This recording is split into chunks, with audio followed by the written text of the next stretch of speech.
యెహోషువ యెరికో ప్రాంతముననున్నప్పుడు అతడు కన్నులెత్తి చూడగా దూసిన కత్తి చేత పట్టుకొని ఉన్న ఒకడు అతని ఎదుట నిలిచియుండెను. యెహోషువ అతని యొద్దకు వెళ్లి, నీవు మా పక్షముగా నున్నవాడవా, మా విరోధుల పక్షముగా నున్నవాడవా అని అడుగగా అతడు, కాదు, యెహోవా సేనాధిపతిగా నేను వచ్చియున్నానెను. యెహోషువ నేలమట్టుకు సాగిలపడి నమస్కారము చేసి, నా ఏలినవాడు తన దాసునికి సెలవిచ్చినదేమని అడిగెను. ఇక్కడ మొదటి లైన్ చూసినట్లయితే, ఎరుకో ప్రాంతంలో ఉన్నప్పుడు అతడు కనులెత్తి చూడగా చూసిన కత్తి చేత పట్టుకొని ఉన్న ఒకడు అతని ఎదుట నిలిచి ఉండెను. అడ్డుబండలు అడ్డుగోడలు మన జీవితంలో చుట్టూన్నప్పుడు we have to look to Jesus. నమ్మిన వారు బిగ్గర హల్లెలూయా చెప్దామండి. యేసు వైపు చూడాలంట, యేసు వైపు చూడాలంట. ఆ గోడలున్న పరిస్థితిలో దేవుడు, ఇక్కడ అంటారు ఆ దేవదూత అని, కొంతమంది థియాలజియన్స్ చెప్తారు ఏంటిదంటే అది యేసు ప్రభు తానే అని చెప్తారు. అందుకని ఇక్కడ యెహోషువ సాగిలపడి నమస్కరించారు అని ఉంది. ఈ రోజు మనకి అడ్డుబండలు అడ్డుగోడలు ఉన్నప్పుడు నేను ఎప్పుడు చెప్తూ ఉంటాను, ఒక దైవజనుడు చెప్పిన రీతిగా, don't go to the phone, go to the throne. మనకు అడ్డుబండలు, మనకు సమస్యలు, మనకి ఇరుకులు వచ్చినప్పుడు ఫస్ట్ రెస్పాన్స్ ఏంటిదంటే, నా తల్లితోటి చెప్పుకోవాలి, నా తండ్రితోటి చెప్పుకోవాలి, నా భర్తకి చెప్పుకోవాలి, నా భార్యకి చెప్పుకోవాలి, నా అన్నకి, నా తమ్ముడికి, ఎవ్వరు, నా స్నేహితుడికి చెప్పుకోవాలి, లేకపోతే నా ప్రేమికుడికి చెప్పుకోవాలని చాలా మంది ఈ మధ్యలో బయలుదేరారండి.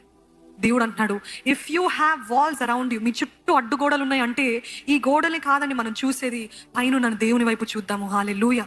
యేసే వైపు చూడాలి, యేసు వైపు చూడాలి.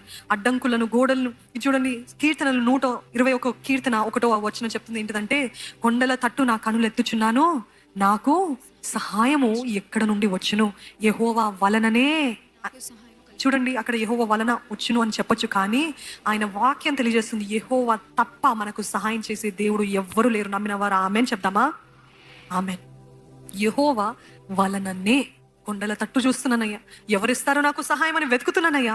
ఈ అడ్డుబండలు, ఈ అడ్డుగోడలే చూస్తున్నానయ్యా, ఈ సమస్యలే చూస్తున్నాను, ఇరుకులే చూస్తున్నాను, ఇబ్బందులే చూస్తున్నాను, ఈ కలహాలే చూస్తున్నాను, ఈ పోరాటాలే చూస్తున్నాను, ఆ కన్నీటినే చూస్తున్నాను. కానీ దేవుడు అంటున్నాడు, look unto me, look at me, look at me. ఈరోజు మనము ప్రార్థన ఉపవాసం ఉన్నప్పుడు మనకి దృష్టి ఇస్తుందండి. It gives us a focus on who? Jesus. నిజంగా గత ఫాస్టింగ్ ప్రేయర్స్ లో మనం అందరం చెప్పగలుగుతాము, ఆ ఫాస్టింగ్ ప్రేయర్స్ మీ వరకు ఎంతవరకు నిజమో నాకైతే తెలియదు, కానీ నా మటుకు నేను చెప్తున్నాను, అంతవరకు ఎన్నో డిస్ట్రాక్షన్స్. కానీ ఎప్పుడైతే ఆయన సన్నిధిలో, ఆయన ఆవరణలో ఆయన ఆరాధిస్తూ ఉపవాసంతో ప్రార్థనలో ఉన్నప్పుడు ఎంతో దృష్టినిచ్చింది. It gave me focus. ఎంతో దృష్టినిచ్చింది.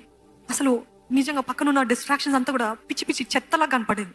ఆ రీతిగా కనిపించింది. Because fasting and prayer gives us focus. When you look to Jesus, nothing else matters. ఆయన వైపు చూసినప్పుడు, మొన్న గత వారాలు చెప్పాను ఏంటిదంటే, ఆ కెమెరా లెన్స్ మనం ఏది ఫోకస్ చేస్తాం అదే ఫోకస్ అవుతుంది, పక్కన ఉన్నదంతా కూడా బ్లర్ అవుతుంది. అదే రీతిగా మనం యేసు వైపు చూసినప్పుడు, ఆయన వైపు చూస్తే మన చుట్టూ అడ్డుగోడలు, బండలు అన్నీ కూడా మసకగా, అవి పెద్ద సమస్యగా కనపడదండి. ఈరోజు దేవుని